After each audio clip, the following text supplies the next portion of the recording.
պարոն Թունյանը երեք խոստովանեց, որ օրենքի կիրարկման ժամկետների հետաձգումը եւ կոնկրետ նոյեմբերի 1 դարձնելու պատճառը մեծարգոյի չհիմնավորված, չհաշվարկված հայտարարությունն է։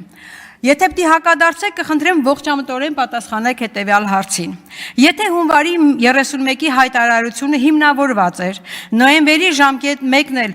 հաշվարկված ժամկետ, ապա ինչու այս փոփոխությունը այսքան ուշ բերեցիք եւ այն էլ 24-ժամյա ռեժիմով։ Հաջորդ հարցս, որ նորից մնաց անպատասխան։ Ասում եք, թե քաղաքացին, եթե ուրիշ եկամուտ չունի լրացնելու, քան կենսաթոշակն է, ապա նա պետության համար ֆիսկալ առումով հետաքրքրություն չի ներկայացնում եւ հետեւաբար նրանք կարող են ինքնաշխատ չլրացնել, համակարգը ինքնաշխատ եղանակով կլրացնի։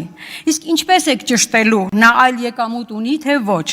Ինչ գործիքակազմով։ Եթե այդ գործիքակազմը ունեք, ինչու եք կիրառելու միայն կենսաթոշակառուների համար եւ ոչ մյուս խմբերի։ Հաջորդը, ասում եք, մինչև ժամկետի ավարտը կունենանք ավելի հարմար հավելված։ Քաղաքացիները հեշտ կկարողանան հայտարարել։ Պարոն Թունյան, եթե ժամկետի ավարտին նոր պետք է ունենաք ավելի հարմար հավելված, ապա ինչու եք քաղաքացիներին ստիպում մինչև նոյեմբերի 1-ը դեռ չհարմարված, հարմարեցված, ոչ հարմար հավելվածով լրացնել իրենց հայտարարագրերը։